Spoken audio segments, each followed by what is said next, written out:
সম্মানিত ভিউয়ার্স, আসসালামু আলাইকুম। আশা করি সবাই ভালো আছেন। ওকে, চলুন আইডেন্টিফিকেশন অফ জেরান্ড সম্পর্কে আমরা আলোচনা করি। খেয়াল করেন এখানে সবাই। প্রথমত হচ্ছে আমরা ৪ টা স্ট্রাকচার এখানে দেখব। আইডেন্টিফিকেশন অফ জেরান্ড এর জন্য আমরা ৪ টা স্ট্রাকচার দেখব। এই ৪ টা স্ট্রাকচারের মধ্যে ৩ টা স্ট্রাকচার মোস্ট ইম্পোর্টেন্ট। আপনারা যদি এই ৩ টা স্ট্রাকচার ভালো করে মনে রাখতে পারেন, তাহলে পরীক্ষায় জেরান্ড আইডেন্টিফিকেশন এর জীবনও ভুল হবে না। আর আপনাদের সাথে ওই যে প্রেজেন্ট পার্টিসিপল এবং জেরান্ডের যে হচ্ছে একটা কম্পিটিশন তৈরি হয় ব্রেইনের মধ্যে। মানে আপনারা গোলায় ফেলেন, আরে কোনটা কি হবে? এটা কখনো হবে না। আপনারা মনে রাখবেন যে জেরান্ড আইডেন্টিফিকেশন এর জন্য ৪ টা থেকে ৫ টা স্ট্রাকচার আছে। এই ৪ টা থেকে ৫ টা স্ট্রাকচারের মধ্যে ৩ টা স্ট্রাকচার হচ্ছে মোস্ট ইম্পোর্টেন্ট। এই ৩ টা স্ট্রাকচার থেকেই তো পরীক্ষায় প্রশ্ন আসে। তাহলে হচ্ছে গিয়ে আমরা শুরু করি। প্রথমত হচ্ছে গিয়ে সাবজেক্ট অফ ভার্ব। ভার্ব এর সাবজেক্ট হিসেবে হচ্ছে গিয়ে আপনার জেরান্ড বসে। তাহলে ১ নম্বরের স্ট্রাকচার কি? ১ নম্বরের স্ট্রাকচারটা হচ্ছে ভার্ব এর সাবজেক্ট হিসেবে জেরান্ডটাকে আমরা ব্যবহার করি। তার মানে ভার্ব এর সাবজেক্ট হিসেবে জেরান্ড ব্যবহার করা হয়। যেমন যদি আমরা এখানে একটা এক্সাম্পল খেয়াল করি, লেখা আছে যে কি? Reading is an excellent habit. এই খেয়াল করেন এখানে, reading is an excellent habit. তার মানে এখানে দেখেন ভার্ব এর সাবজেক্ট হিসেবে জেরান্ডটা হয়েছে।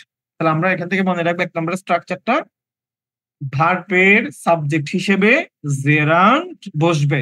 কেমন? এখান থেকে এটা কিন্তু মনে আপনাকে রাখতেই হবে। ওকে, আমরা আরেকটা এক্সাম্পল এখানে দেখব। এখানে দেখেন, হান্টিং টার is not allowed in this country. দেখেছেন? এখানে এই দেখেন হান্টিং। ওকে, এই স্ট্রাকচারটা হচ্ছে, এই এক্সাম্পলটি হচ্ছে মোস্ট ইম্পোর্টেন্ট।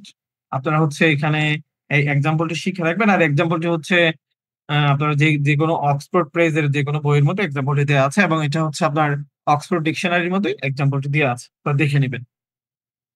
দ্বিতীয় নাম্বার হচ্ছে আমাদের, দ্বিতীয় নাম্বার যে সূত্রটি আছে সেটা হচ্ছে যে দ্বিতীয় নাম্বার যে স্ট্রাকচারটা আমাদের আছে সেটা হচ্ছে যে কি? Object of transitive verb. দেখেন আমি আগেও ট্রান্সিটিভ ভার্বের ক্লাসে বলে আসছি যে আপনি যদি ট্রান্সিটিভ ভার্ব, ইনট্রান্সিটিভ ভার্ব না চেনেন, আপনি অনেক জায়গায় আপনি ভালো করে শিখতে পারবেন না, আপনি ভালো করে মনে রাখতে পারবেন না, আপনি ভালো করে আইডেন্টিফাই করতে পারবেন না। এইজন্য প্রত্যেকটা গ্রামার, একটা গ্রামার অন্য আরেকটা গ্রামার, একটি আইটেম অন্য আরেকটা আইটেমের সাথে সম্পর্কযুক্ত। আপনি যদি একটাকে বাদ দিয়ে আরেকটাকে শিখতে চান, আপনি ওই প্রপার আইডিয়াটা পাবেন না। আপনার কাছে এটা মুখস্থ বিদ্যার মতো হয়ে যাবে। কিন্তু আপনি যদি বুঝে আসেন, ধারাবাহিকতা থাকে আপনার, তাহলে কিন্তু আপনি কখনো ভুলবেন না। তো আপনারা এখন ট্রান্সিটিভ ভার্ব কিভাবে চিনবেন? আমি ওখানে বলে আসছি, তবু আপনাদেরকে একটু বলে দেই। ট্রান্সিটিভ ভার্ব চেনার ২ টা সূত্র আছে। ১ নাম্বার সূত্র হচ্ছে গিয়ে ট্রান্সিটিভ ভার্বের পরে অবজেক্ট থাকবে। এটা ১ নাম্বার সূত্র। দ্বিতীয় নাম্বার সূত্র হচ্ছে যে গ্রুপ ভার্ব গুলোকেও ট্রান্সিটিভ ভার্ব বলা হয়। এই ২ টা সূত্র আপনারা মনে রাখবেন। আর বিস্তারিত দেখার জন্য আমাদের চ্যানেলের মধ্যে ট্রান্সিটিভ ভার্বের অথবা ভার্ব আইডেন্টিফিকেশন এর উপরে একটা ক্লাস আছে, আপনি ওটা দেখে আসতে পারেন। ওকে, তাহলে আমরা শুরু করি।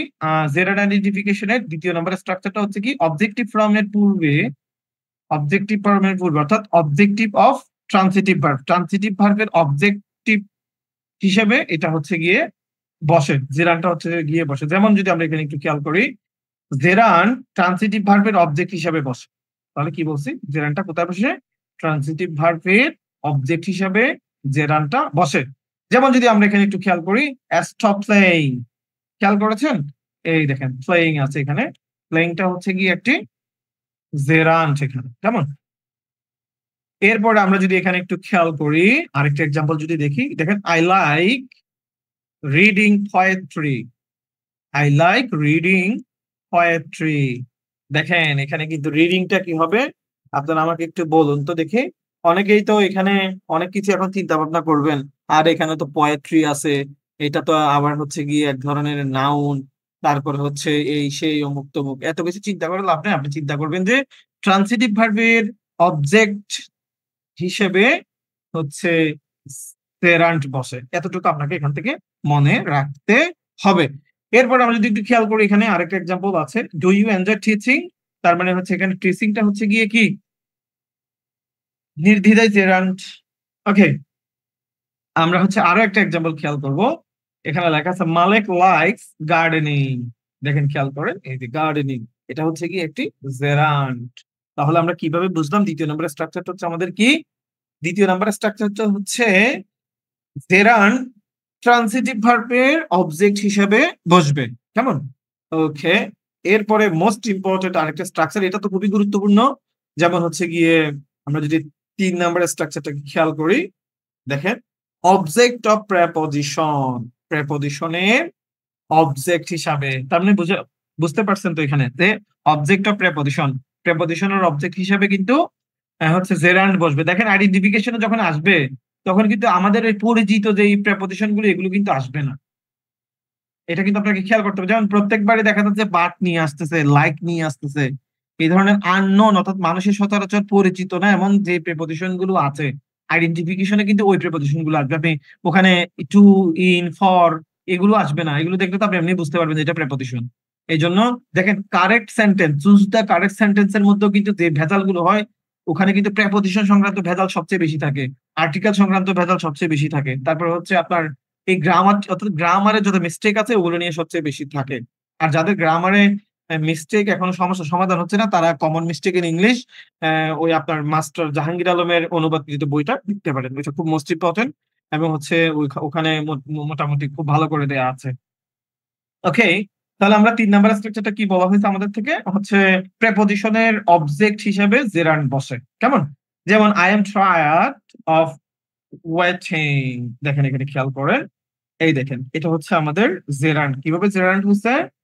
কারণ ওই যে প্রেপোজিশন আছে এখানে অফ, আর প্রেপোজিশনের পরে যদি কোনো ভার্ব আসে সেটা এমনিতে আইএনজি করে এটাকে নাউন করে ফেলতে হয়। আর তখন ওই নাউনটা জেরান্ডে পরিণত হয়। ওকে। সবচেয়ে গুরুত্বপূর্ণ একটা এক্সাম্পল আমরা খেয়াল করব। এটা হচ্ছে গিয়ে পরীক্ষায় অনেকবার আসছে। আপনারা একটু খেয়াল করে নিবেন। যেমন he is fond of swimming. খেয়াল করেছেন? সুইমিংটা হচ্ছে এখানে কি? জেরান্ড। ওকে। আর আরেকটা হচ্ছে আমরা জানবো complement of verb. Complement of কে? Complement of verb.